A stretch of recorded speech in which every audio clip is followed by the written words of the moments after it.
The IT software and service industry accounts for almost 2% of India's GDP. अब जो IT software service industry है वो लगभग India की जो जीडीपी है उसमें 2% इसका योगदान है. India software industry has achieved a remarkable distinction for providing quality products. अब इंडिया की जो सॉफ्टवेयर इंडस्ट्री है उसने भी एक अलग ही अपनी पहचान बना ली है क्योंकि वो जो है जो प्रोडक्ट्स देती है वो काफी अच्छे और वैल्यूएबल होते हैं. A large number of Indian software companies have acquired international quality certification. और इसी की वजह से बहुत सारी इंडियन सॉफ्टवेयर कंपनीज जो हैं उनको इंटरनेशनल क्वालिटी का जो सर्टिफिकेट होता है वो भी मिला है. A majority of multinational companies operating in the area of information technology have either software development centers or research development centers in India. बहुत सारी मल्टीनेशनल कंपनीज जो कि इंफॉर्मेशन टेक्नोलॉजी की फील्ड में काम कर रही हैं उनके आइदर या तो सॉफ्टवेयर डेवलपमेंट सेंटर या फिर रिसर्च डेवलपमेंट सेंटर इंडिया के अंदर मौजूद हैं. However, in the hardware development sector, India is yet to make any remarkable achievements. अभी हार्डवेयर डेवलपमेंट सेक्टर में जो है इंडिया को मकाम हासिल करना बाकी है. A major impact of this growth has been on the employment creation, which is almost doubled every year. एक बहुत बड़ा असर जो है इसका देखने को मिलता है कि हमें ये जो है रोजगार भी बहुत सारे उत्पन्न करती है और जो कि हर साल दुगने होते जा रहे हैं. Liberalisation, privatisation, globalisation and industrial development in India. The new industrial policy was announced in 1991. अब नई इंडस्ट्रियल नीति जो है उसको अनाउंस किया गया था 1991 में. The major objectives of this policy was to build on the gains already made, correct the distortions और weaknesses that have crept in. जो मेजर ऑब्जेक्टिव थे इस नीति के वो ये थे कि जो हमने ऑलरेडी हासिल कर लिया है उसको और ज्यादा बनाना, जो भी खामियां हैं, वीकनेसेस हैं, उनको सही करना, maintain a sustain growth in the productivity and gainful employment and attain international competitiveness. साथ ही साथ एक कांस्टेंट ग्रोथ बनती रहे प्रोडक्टिविटी में, साथ ही साथ एम्प्लॉयमेंट बढ़ता रहे और इंटरनेशनल तौर पे हम कॉम्पिटिटिव हो जाएं.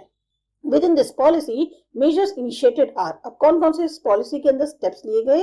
एबॉलिशन ऑफ इंडस्ट्रियल लाइसेंसिंग, जो इंडस्ट्रियों को लाइसेंस दिया जाता है उसको एक तरह से खत्म किया गया. Free entry to foreign technology, आसानी से आप फॉरेन टेक्नोलॉजी का जो है इस्तेमाल कर सकते हैं, उसको यूज कर सकते हैं. फॉरेन इन्वेस्टमेंट पॉलिसी आई, एक्सेस टू कैपिटल मार्केट हुआ, ओपन ट्रेड हो गया, abolition of phased manufacturing programme हो गए और लिबरलाइज इंडस्ट्रियल लोकेशन प्रोग्राम. ये साथ के साथ जो है स्टेप्स उठाए गए थे इस पॉलिसी के अंदर.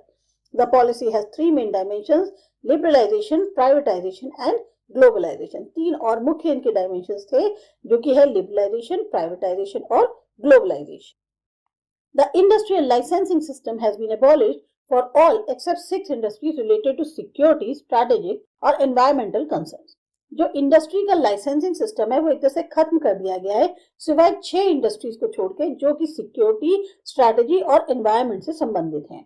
Eight the same time the number of industries reserve for public sector since 1956 have been reduced from 17 to 4. इसी तरीके से बहुत सारी इंडस्ट्रीज जो कि पब्लिक सेक्टर के लिए रिजर्व थी 1956 से अब उनकी भी संख्या 17 से घट के 4 रह गई है. Industries related to atomic energy, substances specified in the schedule of the Department of Atomic Energy as well as the railways have remained under the public sector. वो जो इंडस्ट्रीज हैं जो एटॉमिक एनर्जी से रिलेटेड हैं या वो substances जो कि schedule of the department of atomic energy में स्पेसिफाइड हैं या रेलवेज में, वो अभी भी पब्लिक सेक्टर के हाथ में हैं. The government has decided to offer a part of the shareholding in the public enterprises to financial institutions, general public and workers. Government ने ये डिसाइड किया है कि वो जो है अपने जो शेयर होल्डिंग्स हैं उसका कुछ हिस्सा पब्लिक एंटरप्राइजेस के अंदर जो है वो फाइनेंशियल इंस्टीट्यूशंस को देगी, जनरल पब्लिक को और वर्कर्स को. The threshold limits of assets have been scrapped and no industry require prior approval for investing in the licence sector. जो लिमिट्स हैं, थ्रेशोल्ड लिमिट्स हैं एसेट्स की, अब उनको एक तरह से हटा दिया गया है. कोई भी इंडस्ट्रीज जो हैं उनको जरूरत नहीं है कि वो पहले अप्रूवल लें. किसी भी डी लाइसेंस सेक्टर में इन्वेस्ट करने के लिए उन्हें पहले से किसी अप्रूवल की जरूरत नहीं है.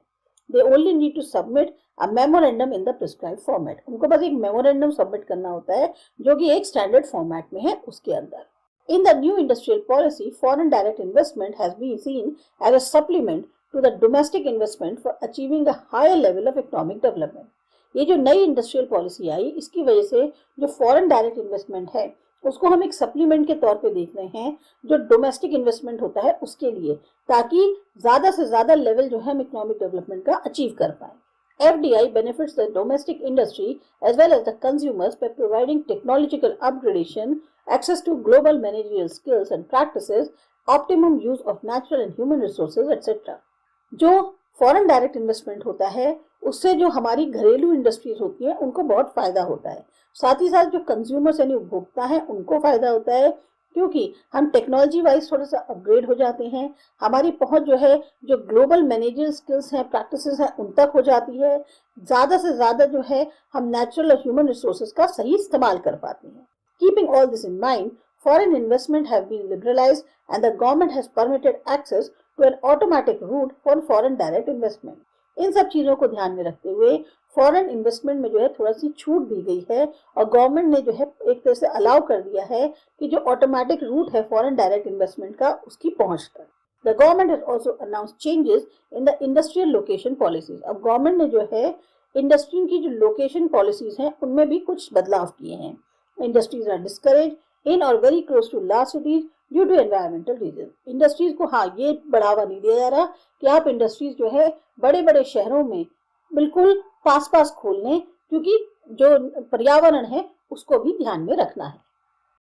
The industrial policy has been liberalized to attract private investor, both domestic and multinational. अब ये जो इंडस्ट्रियल पॉलिसी है इनको छूट इसीलिए दी गई है ताकि प्राइवेट इन्वेस्टर चाहे डोमेस्टिक या मल्टीनेशनल्स हों दोनों ही इसके प्रति आकर्षित हों। New sectors like mining, telecommunications, highway construction and management have been thrown open to private companies. नए सेक्टर्स हैं, माइनिंग हो गया, टेलीकम्युनिकेशन है, हाईवेज का कंस्ट्रक्शन है, मैनेजमेंट है, ये सब अब प्राइवेट कंपनीज के लिए खोल दिए गए हैं। In spite of all these concessions, foreign direct investment has not been up to the expectation. इन सब छूट के बावजूद भी जो फॉरेन डायरेक्ट इन्वेस्टमेंट है वो उतना नहीं आया जितनी उम्मीद थी। There has been a big gap between approved and actual foreign direct investment, even though the number of foreign collaborations are increasing. कहने को एक बहुत बड़ा गैप है अप्रूव्ड और एक्चुअल फॉरेन डायरेक्ट इन्वेस्टमेंट के बीच में, जबकि कहने को जो फॉरेन कोलैबोरेशंस हैं उनकी संख्या बढ़ती जा रही है। Larger part of this investment have gone to domestic appliances, finance, services, electronics and electrical equipment and food and dairy products. बहुत बड़े हिस्से इस इन्वेस्टमेंट के डोमेस्टिक अप्लायंसेस को जा रहे हैं, फाइनेंस को, सर्विसेज को, इलेक्ट्रॉनिक्स को, इलेक्ट्रिकल इक्विपमेंट्स को या फिर फूड और डेयरी प्रोडक्ट्स में। Globalisation means integrating the economy of the country with the world economy.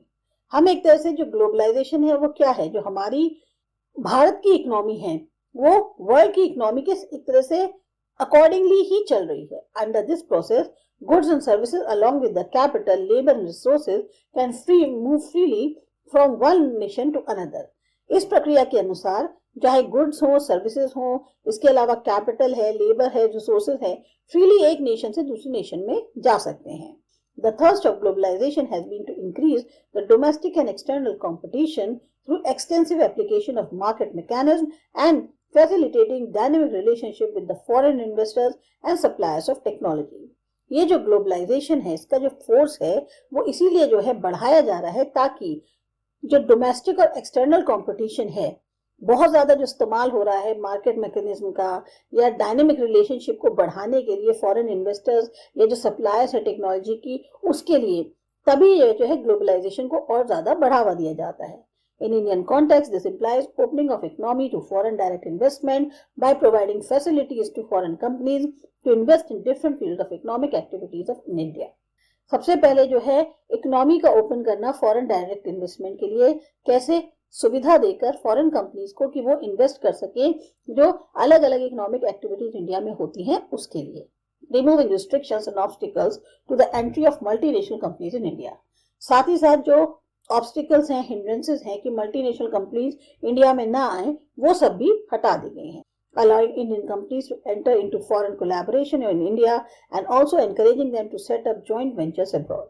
Indian companies को भी अलाउ किया जा रहा है कि वो फॉरेन कोलैबोरेशंस में हैं उनके साथ मिलकर काम करें। साथ ही साथ बढ़ावा दिया जा रहा है कि जॉइंट वेंचर्स बाहर भी वो लोग सेटअप कर सकते हैं। Carrying out massive import liberalization programs by switching over from quantitative restrictions to tariffs in the first place and then bringing down the level of import duties considerably. इसके अलावा बहुत ज्यादा जो इंपोर्ट पर छूट दी जाने वाले प्रोग्राम्स हैं उनको जो है स्विच कर रहे हैं, क्वांटिटेटिव रिस्ट्रिक्शंस थे उनको टैरिफ से, और पहले दौर में ये किया जाएगा, उसके बाद जो है लेवल इंपोर्ट ड्यूटीज का उसको भी कम किया जाएगा। Instead of a set of export incentives opting for exchange rate adjustment for promoting export. अभी जो है एक्सपोर्ट इंसेंटिव्स जो होते हैं उसको करने के बजाय अब ऑप्शंस खोले जा रहे हैं कि अब एक्सचेंज रेट जो है उसको करें, ताकि जो प्रमोटिंग हमें करनी है एक्सपोर्ट की उसके लिए अगर एडजस्टमेंट करना है तो हम एक्सचेंज रेट पर जाएं बजाय हम इंसेंटिव्स पे जो है ध्यान दें। A breakup of foreign collaboration approvals reveals that the major share went to core priority sectors while the infrastructure sector was untouched. ये जो ब्रेकअप हुआ फॉरेन कोलैबोरेशन के अप्रूवल का, इससे ये पता चला कि बहुत बड़ा शेयर जो है वो मुख्य जो प्रायोरिटी सेक्टर्स हैं उनको चला गया बजाय इंफ्रास्ट्रक्चर सेक्टर के। Further gap between developing and developed states has become wider. अब जो एक डेवलप हो चुके हैं और जो डेवलप हो रहे हैं स्टेट्स उनके बीच में काफी बड़ा गैप हो गया। Major share of both domestic investment as well as the foreign direct investment went to already developed states. बहुत बड़ा हिस्सा चाहे डोमेस्टिक इन्वेस्टमेंट का हो या फॉरेन डायरेक्ट इन्वेस्टमेंट का, वो जो है डेवलप्ड स्टेट्स को ज्यादा जा रहा था। For example, out of the total proposed investment by the industrial entrepreneurs during 1991-2000, nearly 1/4 was in for industrially developed Maharashtra. अब एग्जाम्पल के तौर पे जो टोटल प्रपोज इन्वेस्टमेंट था इंडस्ट्रियल एंटरप्रेन्योर्स के लिए 91-2000 में, वो लगभग 1/4 यानी 23% खाली इंडस्ट्रियली डेवलप्ड महाराष्ट्र के लिए था, 17% गुजरात के लिए, 7% आंध्र प्रदेश के लिए और लगभग 6% तमिलनाडु के लिए। While Uttar Pradesh the state with the largest population only 8%। Uttar Pradesh में जिसमें सबसे ज्यादा पॉपुलेशन है यहाँ सिर्फ 8% था। In spite of several concessions, 7 northeastern states got less than 1% of the proposed investment. अब इन सब कंसेशंस के बावजूद जो 7 नॉर्थ ईस्टर्न स्टेट्स हैं उनको 1% से भी कम इन्वेस्टमेंट का जो है प्रपोज इन्वेस्टमेंट का शेयर मिला। In fact economically weaker states could not compete with the developed states in open market in attracting industrial investment proposals and hence they are likely to suffer from these processes. अब क्या होता है, जो आर्थिक तौर पे उतने स्ट्रॉन्ग स्टेट्स नहीं हैं वो इन डेवलप स्टेट्स के साथ compete नहीं कर पाते ओपन मार्केट में कि वो भी जो है इंडस्ट्रियल इन्वेस्टमेंट को अट्रैक्ट कर सकें, तो वो जो है इन प्रोसेसेस की वजह से सफर करते हैं। Industrial regions in India, industries are not evenly distributed in the country. अब हमारे इंडस्ट्रीज ऐसा तो नहीं कि समान तौर पे सब जगह डिस्ट्रीब्यूटेड है। They tend to concentrate on certain locations because of the favourable location factor. ये कुछ जगहों पे ज्यादा हैं जहां पर उनको जो है फैक्टर्स जो चाहिए है इंडस्ट्री सेटअप करने के लिए वो आसानी से मिल जाते हैं। Several indices are used to identify the clustering of industries, important among them are. बहुत सारे एक तरह से मेजर्स जो हैं वो इस्तेमाल किए जाते हैं ताकि ये पहचाना जा सके कि इंडस्ट्रीज जो हैं वो इतनी सारी, जिसमें से इंपॉर्टेंट कौन कौन सी हैं, नंबर ऑफ इंडस्ट्रियल यूनिट्स क्या हैं, नंबर ऑफ इंडस्ट्रियल वर्कर्स कितने हैं, क्वांटम ऑफ पावर जो है इंडस्ट्रियल पर्पस के लिए कितना इस्तेमाल किया जा रहा है, टोटल इंडस्ट्रियल आउटपुट कितना हो रहा है और वैल्यू जो एडेड हो रही है मैन्युफैक्चरिंग से वो कितनी है। Major industrial regions of the country are given in below in some details. अब आपकी जो बुक में फिगर दी हुई है 8.13, उसमें जो बहुत मेजर इंडस्ट्रियल रीजन है कंट्री के, उनके बारे में बताया गया है। पहला है Mumbai Pune industrial region. It extend from Mumbai Thane to Pune in adjoining districts of Nashik and Solapur. अब ये जो है मुंबई थाने से लेके पुणे तक है और बीच बीच में इसमें और जो डिस्ट्रिक्ट्स हैं नासिक और सोलापुर वो भी इनसे जुड़े हुए हैं। Besides, industrial development has been rapid in Kolaba, Ahmednagar, Satara, Sangli and Jalgaon districts. इसके अलावा इंडस्ट्रियल डेवलपमेंट बहुत तेजी से हो रहा है कोलाबा, अहमदनगर, सतारा, सांगली और Jalgaon district. Development of this region started with the location of cotton textile industry in Mumbai. ये जो क्षेत्र था इसका जो डेवलपमेंट है वो शुरू हुआ जब कॉटन टेक्सटाइल इंडस्ट्री जो है मुंबई में यहाँ थी। Mumbai with cotton hinterland and moist climate favoured the location of cotton textile industry. अब मुंबई में जो है कॉटन की मात्रा ज्यादा है, साथ ही साथ जो क्लाइमेट है वो नमी वाला है, तो वो जो है बिल्कुल परफेक्ट है कॉटन टेक्सटाइल इंडस्ट्री की लोकेशन के लिए। Opening of the Suez canal in 1869 provided impetus to the growth of Mumbai port. अब जब से स्विस कैनाल खुल गया 1869 में, तो उससे जो है मुंबई पोर्ट की जो ग्रोथ थी वो और बढ़ गई। Machineries were imported through this port, Hydroelectricity was developed in the Western Ghat region to meet the requirements of the industry.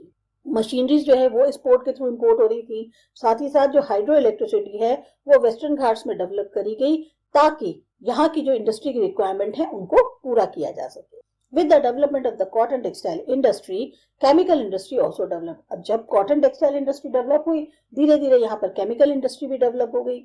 Opening of the Mumbai High Petroleum Field and erection of nuclear energy plants added additional pull to this region. अब जब यहाँ पर Mumbai high में petroleum field जो है उसकी शुरुआत हो गई, न्यूक्लियर एनर्जी प्लांट्स आ गए, तो उससे क्या हुआ, ये क्षेत्र और जल्दी विकसित हो गया। Besides engineering goods, petroleum refining, petrochemicals, leather, synthetic and plastic goods, drugs, fertilizers, electrical, shipbuilding, electronics, software, transport equipment and food industries also developed. ये सब इंडस्ट्रीज भी जो है यहाँ पर डेवलप हो गई। Important industrial centers are, अब जो मुख्य इंडस्ट्रियल सेंटर्स हैं वो हैं मुंबई, कोलाबा, कल्याण, थाने, ट्रॉम्बे, पुणे, पिंपरी, नासिक, मनमाड, सोलापुर, कोल्हापुर, अहमदनगर, सतारा और सांगली। ये सब के सब जो हैं मेजर इंडस्ट्रियल रीजन्स हैं मुंबई पुणे इंडस्ट्रियल रीजन के अंदर।